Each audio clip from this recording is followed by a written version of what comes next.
Como é que um pescador se tornou o primeiro líder cristão? Este é o último episódio da segunda temporada de As Histórias da Bíblia, o podcast da Rádio Observador, em que deciframos o livro mais impresso e distribuído da história da humanidade, mas não necessariamente o mais lido. Eu sou o João Francisco Gomes, sou jornalista e escrevo sobre religião no Observador. Eu sou o Daniel Nascimento, padre e professor na Universidade Católica Portuguesa. Eu sou o João Basto, padre e colunista do Observador. Esta semana falamos de Pedro, o pescador que Jesus escolheu para fundar uma igreja. A Bíblia fala de um homem com uma vida de contradições e paradoxos. Por várias vezes hesitou e duvidou. Quando se viu em apuros, até negou conhecer Jesus. E ainda assim, foi nele que Jesus delegou a missão de ser o pastor dos seus seguidores. Pedro aparece em alguns dos momentos mais importantes da vida de Jesus e depois da morte dele aparece como líder do primeiro grupo de cristãos. Os Atos dos Apóstolos registram vários dos seus primeiros discursos, feitos em momentos em que a igreja primitiva ainda estava a definir os seus caminhos. Do chamamento nas praias do Mar da Galileia até à liderança da primeira comunidade cristã, o que nos contam os textos bíblicos sobre Pedro. Como sabemos que ele foi efetivamente para Roma e porque é que lhe chamamos o primeiro Papa? Estas são as histórias da Bíblia. Olá a todos. Como sempre, antes de entrarmos no tema desta semana, quero lembrar aos nossos ouvintes que nos podem enviar perguntas, comentários e sugestões para o nosso mail ashistoriasdabiblia@observador.pt. Todas as semanas estamos aqui às quintas-feiras para um episódio extra em 10 minutos para responder a uma pergunta enviada pelos nossos ouvintes para este nosso e-mail, ashistoriasdabiblia@observador, e também a perguntas que sejam deixadas nos comentários do YouTube e das plataformas de podcast. É um episódio que fica disponível apenas em podcast, não passa na Rádio Observador e, portanto, já sabe que, para ter a certeza que não escapa nada, que não perde nenhum episódio, pode clicar em seguir o programa na plataforma ou aplicação que usar para nos ouvir, para receber uma notificação sempre que sair um novo episódio. E apesar de estarmos no último episódio desta temporada, na próxima quinta-feira ainda cá estamos, uma última vez, para mais uma pergunta. E nesse próximo episódio, na quinta-feira, vamos tentar responder a uma pergunta sobre a melhor maneira de ler a Bíblia. Pode ouvir a resposta na próxima quinta-feira. Esta semana, no último episódio da temporada, falamos de Pedro. É o segundo santo popular de que falamos neste podcast. Já falámos aqui de São João. É popularmente conhecido por ser o dono das chaves do céu. Até é muitas vezes representado com as chaves na mão. É também o santo a quem se pede que para de chover. E é também, para os católicos, por ter sido o primeiro dos papas, o primeiro de uma sucessão ininterrupta que termina ou vai dar até ao atual Papa Leão XIV. Pedro é uma das personagens mais presentes nos 4 Evangelhos, depois é também o protagonista da primeira parte do livro dos Atos dos Apóstolos e é ainda considerado o autor de 2 cartas que surgem no Novo Testamento. Encontramos esta personagem pela primeira vez nos Evangelhos na sua condição de pescador. Sabemos que Jesus tinha acabado de ser batizado, tinha passado 40 dias no deserto, onde tinha resistido às tentações do diabo, as famosas tentações. Depois disso, começa a andar ali pela região para começar a anunciar a sua mensagem e a convocar os seus primeiros seguidores. E Daniel, a dada altura, ele passa ali pelo Mar da Galileia, vê 2 pescadores, que são Pedro e André, e chama-os para o seguirem a Jesus. Os textos são relativamente curtos em relação a este momento. Alguns dizem que eles estavam a apanhar pouco peixe e que depois da intervenção de Jesus apanharam mais peixe. Mas quer dizer, que motivação é que estes homens tiveram inicialmente para do nada largar tudo e ir atrás de Jesus? Largar a atividade que lhes dava o sustento, que lhes dava o dinheiro e ir imediatamente atrás de um homem que não conheciam. São Marcos, que é o evangelista que é o primeiro evangelista, portanto o evangelho mais antigo, até deixa algum mistério. Ou melhor, é mais curto, é mais conciso neste chamamento, né? Jesus passa e chama Pedro e o seu irmão André, e depois à frente até lhe cura a sogra, que tinha ali uma doença que é curada por Jesus. São Lucas, no entanto, até expande um bocadinho a história, aliás até inverte, coloca primeiro Jesus a curar a sogra de Pedro, a quem enfim, e dá a ideia que será um primeiro sinal dado a Pedro que este Jesus é alguém de especial, e depois numa pesca milagrosa, no capítulo 5 do Evangelho de Lucas, então há este encontro e chamamento, esta vocação de Pedro. De facto, Jesus tem um efeito profundo na vida destes homens que sentem nele alguém de especial, alguém que realiza sinais que apontam para Deus, que apontam para algo, para uma identidade muito especial de Jesus, e pronto, isso leva estes homens a deixarem o que faziam, e nesse texto de Lucas aparece-nos depois esta famosa expressão: deixarás de ser pescador de peixes para ser pescador de homens, né? Portanto, esta mudança de função que mas há aí uma dimensão também de mistério, não é? Nessa atração por Jesus. Sim. E sabemos também, como estavas a dizer, que Jesus cura a sogra de Pedro, portanto sabemos duas coisas: que Pedro era casado, portanto Claro, o primeiro se tinha Papa sogra, era porque- casado, sim. e também que ele deixa a família também, de certa maneira. Sim, embora o texto seja bastante opaco sobre isso, né? Também há de facto uma dimensão de deixar a família para trás e seguir Jesus, mas não, enfim, também não há nenhuma indicação propriamente de uma espécie de divórcio enfim, Claro. o texto é muito omisso sobre o que é que acontece. João, este discípulo, depois mais à frente, vai ser autor de uma das declarações de fé mais importantes dos textos dos Evangelhos. A dada altura, Jesus pergunta ali aos discípulos quem dizem os homens que ele é, e é Pedro que lhe diz: tu és o Cristo e o Filho de Deus.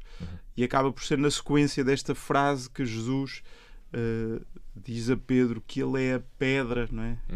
Esta expressão muito célebre, sobre a qual ele edificará uma igreja, e depois que lhe entrega também as chaves do reino dos céus. Este é o momento em que assistimos a uma certa passagem de testemunho, a uma escolha, uma nomeação, uma escolha de Pedro como o líder da comunidade que Jesus estava ali a fundar. O que é que te parece? Tudo isso é muito importante, mas também há aqui rasgos de alguma ambiguidade. Por exemplo, quando Pedro diz que acredita que Jesus é o Deus vivo, é o Cristo, o Messias, a verdade é que a expressão Messias na época de Pedro era tão poliédrica e tão plural nos seus sentidos que é semelhante à expressão hoje de libertador. Portanto, o que é um libertador? Um libertador cultural, um libertador político, um libertador espiritual. Quer dizer, o próprio Jesus tem até algum pede aquilo que nós chamamos na teologia uma espécie de segredo. Não é claramente uma coisa que Jesus quer que saiba ou que aquilo se expanda, até porque nós percebemos muito ao longo dos Evangelhos que há claramente uma evolução na perspectiva do que os discípulos e aquela comunidade entende pelo o facto de Jesus ser o Messias. Não é? Aqui uma evolução evidente de um Messias quase político, guerreiro, para alguém, um Messias que é débil, que morre na cruz e que é derrotado. Portanto, aqui seja, Pedro podia não estar ainda a ver bem. Sim, Pedro podia não estar a ver bem. Agora, o que é que nós sabemos deste momento? A ideia de que Pedro é uma pedra é também algo muito ambíguo, porque é verdade que um bocadinho antes Jesus fala da questão de construir uma casa na rocha e a casa na areia, que é uma parábola um bocadinho conhecida, mas efetivamente, mesmo naquele clima de perseguições que se vivia, e nós sabendo que o Evangelho, por exemplo, de Mateus foi escrito 20 anos depois de Pedro ter sido morto, e já aquela comunidade tendo essa informação, o que é que realmente se quer dizer com o facto de Pedro ser uma pedra, não é? A rocha na qual a igreja é edificada.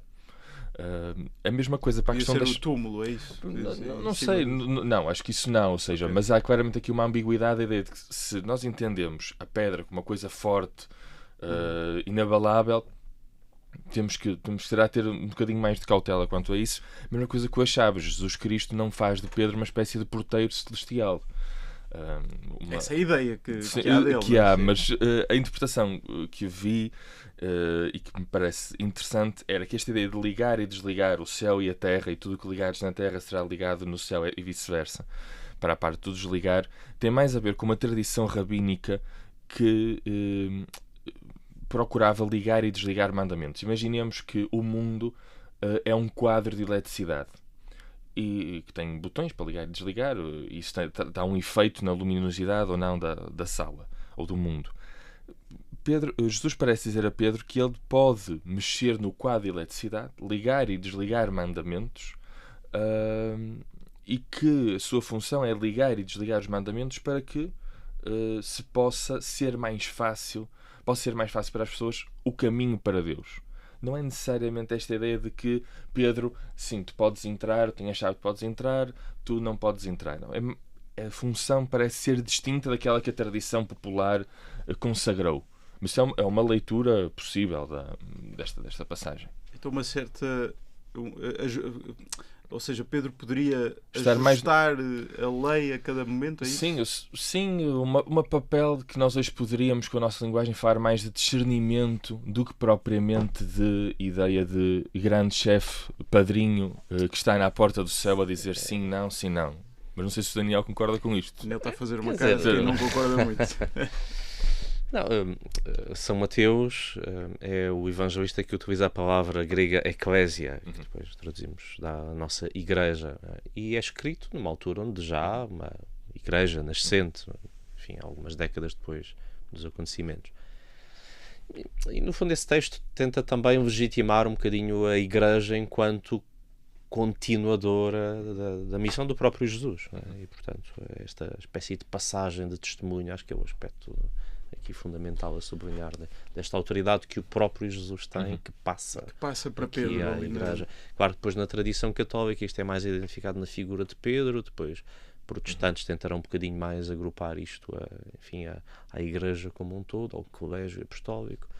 Pronto, também aqui encontraremos digamos um ponto de partida para algumas nuances que dividem ainda hoje catolicismo, mundo ortodoxo. Já iremos a esse aspecto mais à frente, mas perguntava-te, uma característica curiosa de Pedro nos Evangelhos é o facto das convicções dele vacilarem muito, na verdade. Ou seja, há aquele momento famoso do caminhar sobre as águas, em que Jesus convida Pedro a aproximar-se dele sobre as águas, mas Pedro começa a ter medo e começa a afundar-se. Depois há o outro famoso momento na última ceia, em que Jesus vai lavar os pés aos discípulos e Pedro recusa que Jesus lhe lave os pés. Depois disso ainda vai ao ponto, mais famoso ainda, de negar Jesus 3 vezes. Diríamos que é uma personagem hesitante, impulsiva, com falhas, e por isso é uma personagem verdadeiramente humana. Sim, já referimos que na vocação há aqui uma grande generosidade de entregar-se a uma nova missão, né, e deixar-se impressionar e cativar e seguir Jesus, deixando um bocadinho a vida que tinha. E esses textos que referes mostram-nos um bocadinho isso. Pedro entrega-se, vai, diz e começa a fazer, mas depois hesita, volta atrás, nega. E acho que isso mostra muito o caráter humano destes apóstolos e desta igreja nascente. Também já falámos noutros episódios a propósito também de certos critérios, de uma certa historicidade, e este tipo de coisas que são incómodas para depois a igreja que se segue, que podemos facilmente imaginar que seria mais cómodo limar que há algumas destas falhas destes personagens, sobretudo deste, mas o texto não esconde isso, né? E até parece, em alguns casos, sublinhar esta falha e esta humanidade e caráter hesitante de Pedro. Hesitante, quer dizer, ele é bastante assertivo por várias vezes, mas depois também não só é assertivo, mas parece que não percebe bem, mesmo nesta confissão de tu és o Cristo, tu és o Messias. Depois logo a seguir no Evangelho de Mateus vemos que afinal esta ideia de Messias, que aliás é ambígua, enfim, não é unívoca, Jesus corrige-o, né? E por isso percebemos que Pedro está um bocadinho às apalpadelas também no seu caminho de seguimento. Isto também é uma grande lição para nós, no sentido, enquanto cristãos, não sermos divas, não é? Jesus Cristo é um homem da Galileia daquele tempo, um carpinteiro, um homem itinerante que morreu na cruz, e o primeiro Papa, se queríssemos dizer, não é? Pedro, é um simples pescador de uma zona quase remota do mundo conhecido da época. Portanto, quando nós às vezes tentamos ter umas divas, se calhar precisamos recordar que duas das personagens principais, se não as principais, Carpinteiro e um pescador. Era um carpinteiro e um pescador. Parece aquela parte do Indiana Jones em que o Nazi está à procura do cálice e vai sempre ao cálice mais brilhante, e o Indiana Jones chega lá. Jesus era filho de um carpinteiro e vai ao mais feio e desajeitado que ali está. É sempre importante lembrar isso. Esta semana estamos a falar sobre Pedro, o pescador que Jesus chamou na praia para nomear líder da comunidade cristã que começava a dar os primeiros passos. E, João, no Evangelho, precisamente de João, o episódio da pesca milagrosa que, por exemplo, no Evangelho de Lucas vemos logo no início, neste caso o Evangelho de João acontece muito depois, já só depois da ressurreição, já é o Jesus já depois da ressurreição que aparece junto da praia. E aí a convocatória de Pedro para ser o líder da igreja parece ainda mais clara, porque ele diz qualquer coisa como apascenta as minhas ovelhas, não é? Ou seja, pede-lhe mesmo que seja o pastor daquele grupo que ele tinha fundado.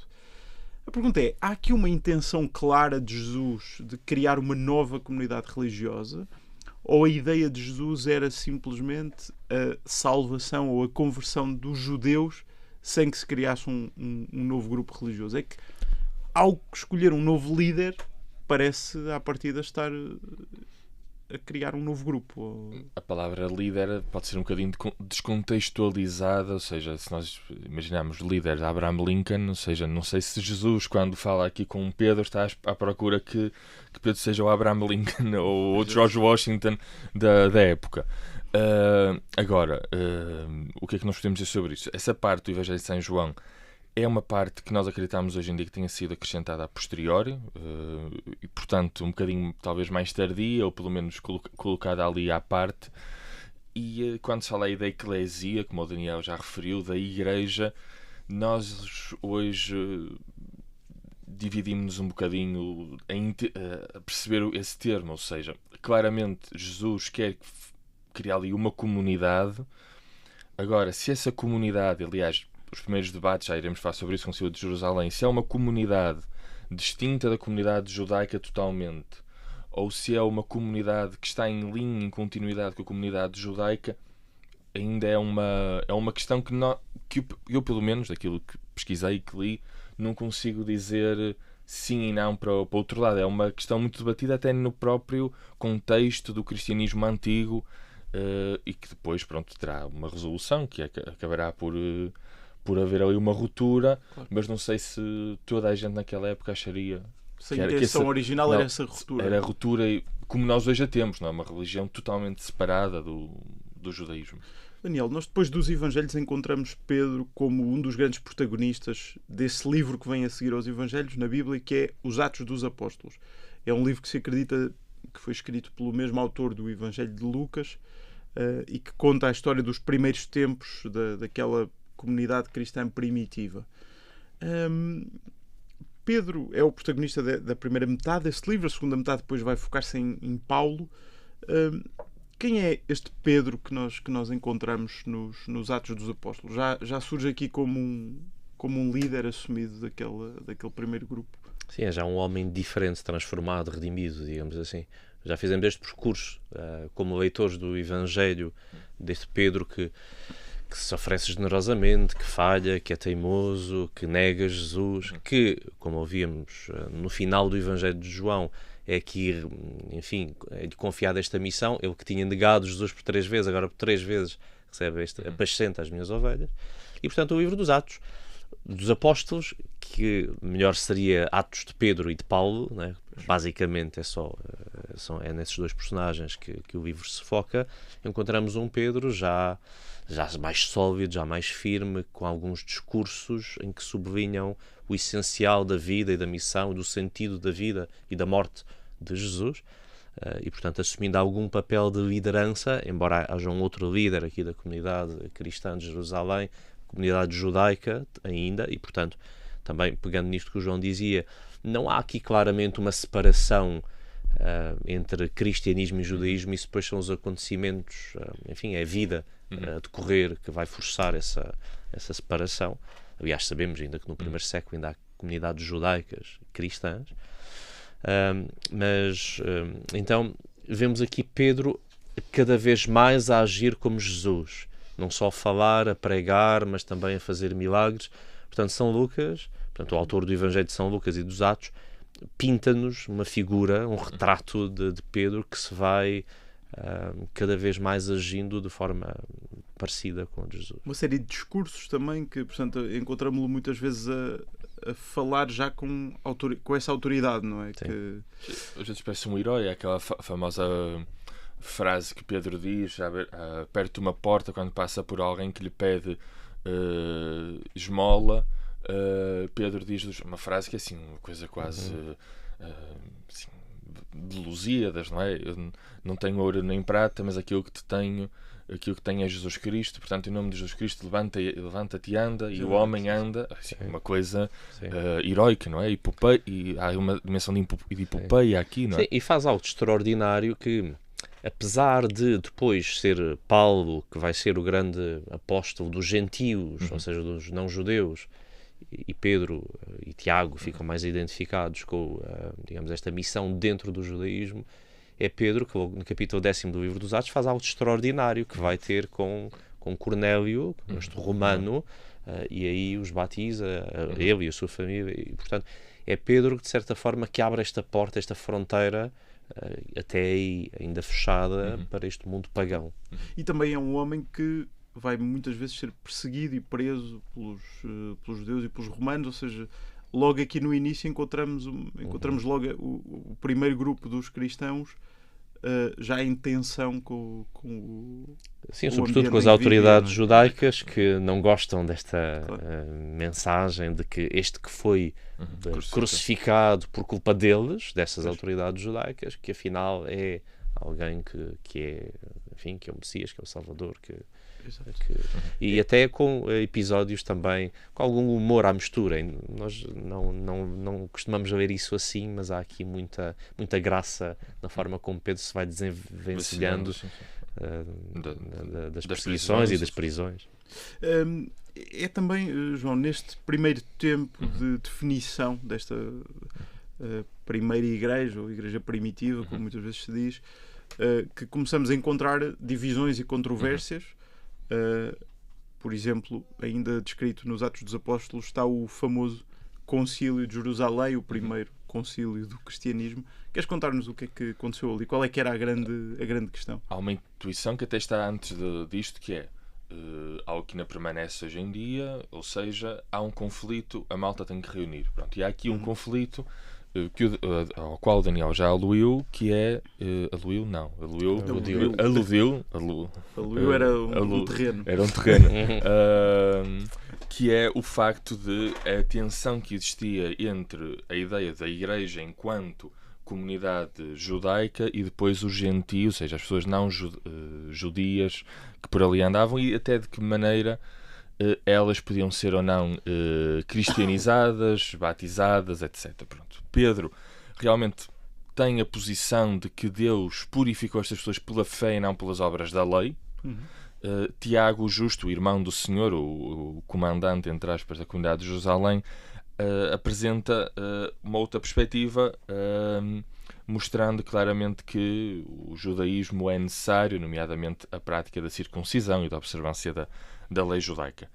O concílio vai ter uma decisão que não obriga necessariamente os gentios não judeus a praticarem o judaísmo, mas recomenda-lhes algumas coisas, nomeadamente o não consumirem sangue, não colocar alimentos sacrificados aos ídolos, as próprias relações sexuais ilícitas fora do casamento com a prostituição, recomenda que não as façam, e portanto há aqui um aspecto de equilíbrio. Mas se pudesse salientar aqui uma dimensão, que é porque é que São Pedro talvez seja muito sensível a esta questão dos gentios, não judeus.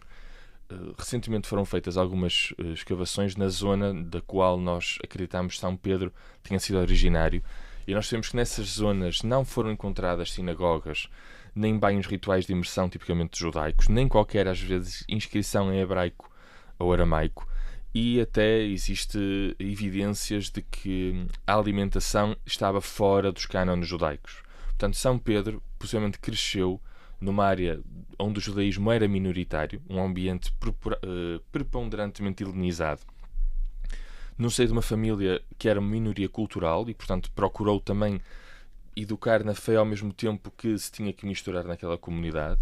E, portanto, São Pedro poderia ter sido a pessoa ideal para entender estes dois mundos, judaico e não judaico, e talvez por aí também tenha sido a pessoa ideal para ir para Roma, etc. É isso. Vamos falar um bocadinho sobre o que aconteceu depois desse episódio do Concílio de Jerusalém, porque a verdade, Daniel, é que acabamos por perder o rastro a Pedro nos Atos dos Apóstolos, porque depois, a partir daí, o livro foca-se muito nas viagens de Paulo e até depois a prisão de Paulo em Roma. O que é que aconteceu então a Pedro? Como é que nós sabemos que ele foi para Roma e que se tornou ali o líder da igreja? Porque penso que isso nunca chega a ser dito de forma explícita na Bíblia. Exatamente, em Atos 12, 17 é-nos dito que Pedro foi para outro lugar. E aqui acaba o dado explicitamente bíblico acerca de Pedro. E, portanto, a partir daqui temos que nos socorrer de outras fontes.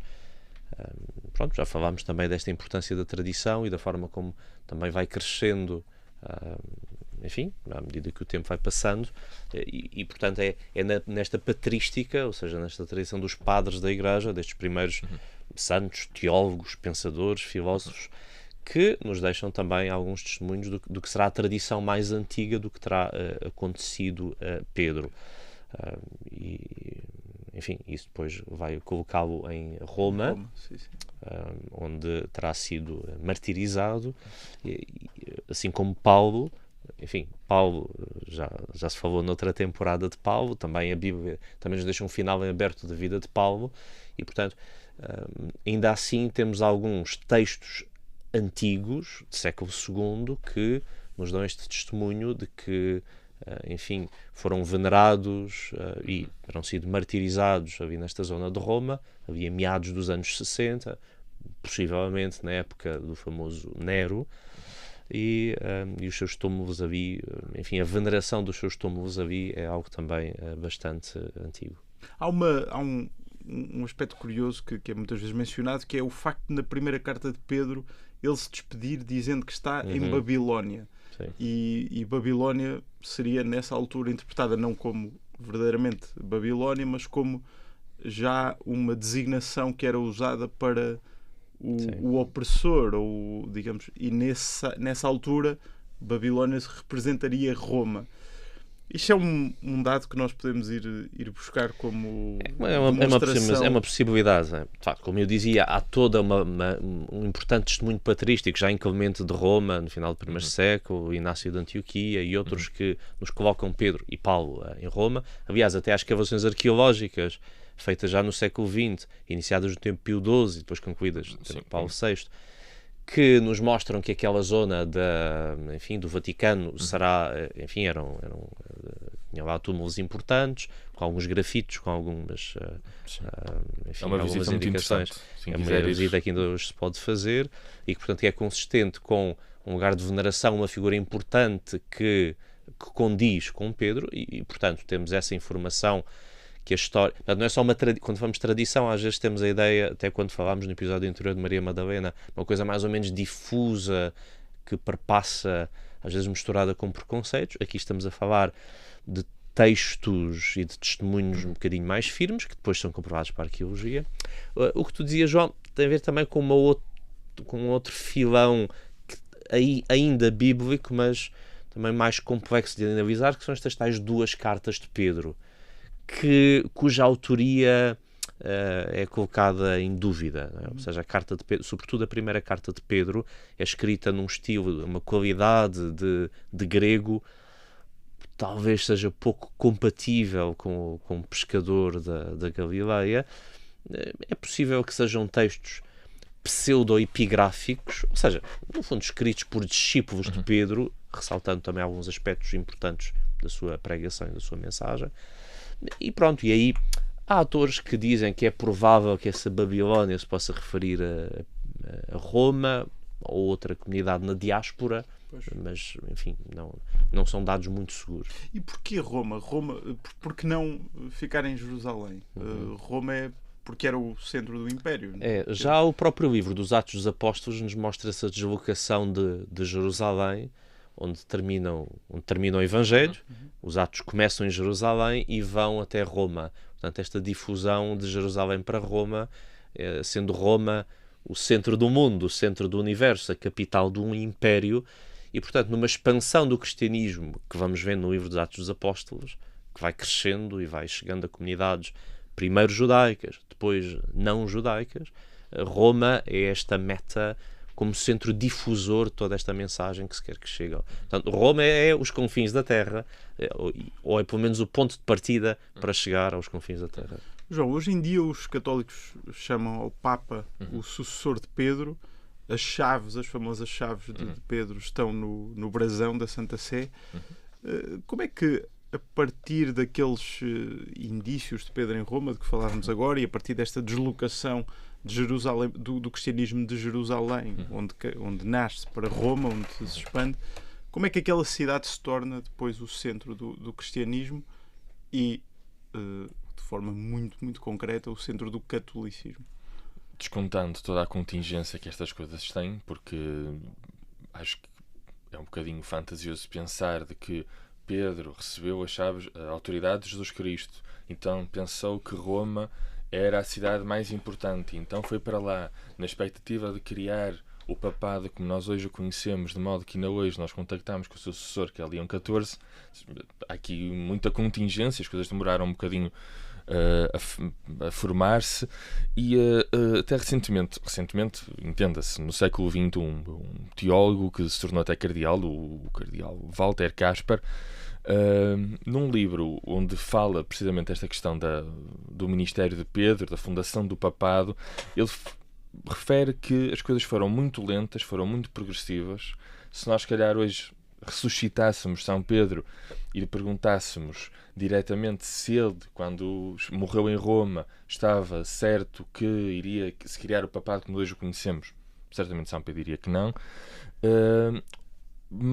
O Walter Kasper diz que muito mais, ou mais importante, ou tão importante como a tradição bíblica, se calhar o melhor é dizer mesmo isto, tão importante como a tradição bíblica, foi a tradição espiritual de peregrinação ao túmulo dos apóstolos.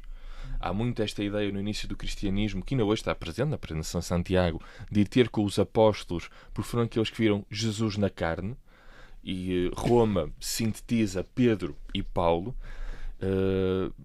Só mais tarde, com o Papa Leão Magno, no século V, é que se consolidou claramente a ideia de que o Bispo de Roma era o vigário de Pedro. É o primeiro Papa a utilizar esta expressão, e a ideia de que ele também é o primeiro Papa a utilizar a expressão da plenitude do poder. O facto de as pessoas irem a Roma... então era só o Bispo de Roma. Ou seja, a ideia do Bispo de Roma ter uma jurisdição universal, suprema e imediata sobre toda a Igreja é algo que não acontece com São Pedro. Ou seja, isto é uma coisa progressiva. E o facto de... Sim, mas já Inácio de Antioquia fala da presidência na caridade. Quer dizer, logo desde o início há um papel especial de Roma, não é? Mas claro, essa proeminência jurídica é sobretudo até do segundo milénio. Sim. Ou seja, posteriormente, quando ocorre até a reforma gregoriana, com o Gregório VII, é que Roma é entendida como a mãe de todas as igrejas. Há esta preponderância que o Daniel já aluiu desde Inácio de Antioquia.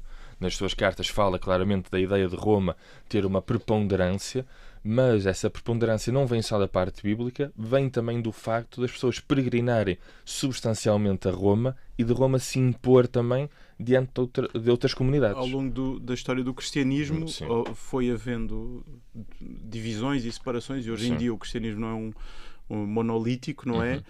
E temos confissões cristãs que não aceitam o Papa, nem a liderança do Patriarca de Roma, por exemplo, os ortodoxos ou os protestantes. Por exemplo, os ortodoxos até reconhecem que Pedro seriam primos inter pares, mas não tinha jurisdição sobre os outros bispos e, portanto, todos os bispos acabam por ter a mesma autoridade e as grandes decisões devem ser tomadas em concílios ou em sínodos. Ou seja, todos os bispos são sucessores de Pedro e não apenas o Papa. Enquanto os protestantes, por exemplo, acreditam que Pedro foi um chefe primordial daquele primeiro grupo de apóstolos, mas que depois a ideia de um Papa é uma construção política posterior e, portanto, ninguém é necessariamente sucessor de Pedro. Isto significa que entre os cristãos, por exemplo, católicos, ortodoxos e protestantes, há dificuldades em interpretar estes primeiros textos sobre Pedro? Só para uma resposta muito, muito rápida. Não estou muito dentro do debate ecuménico, mas acho que neste momento as questões ecuménicas não se prendem tanto por aí, na verdade. Muito bem, chegamos ao final deste último episódio da segunda temporada de As Histórias da Bíblia. Muito obrigado a todos os ouvintes que nos acompanharam ao longo das últimas semanas, nesta temporada em que estivemos a conhecer algumas das personagens mais emblemáticas da Bíblia, desde Caim e Abel até agora a Pedro. Na próxima quinta-feira ainda vamos responder a uma pergunta num episódio especial deste podcast. Até breve. As Histórias da Bíblia é um podcast da Rádio Observador com Daniel Nascimento e João Basto. É apresentado por mim, João Francisco Gomes, e a música do genérico é de Tiago Afonso.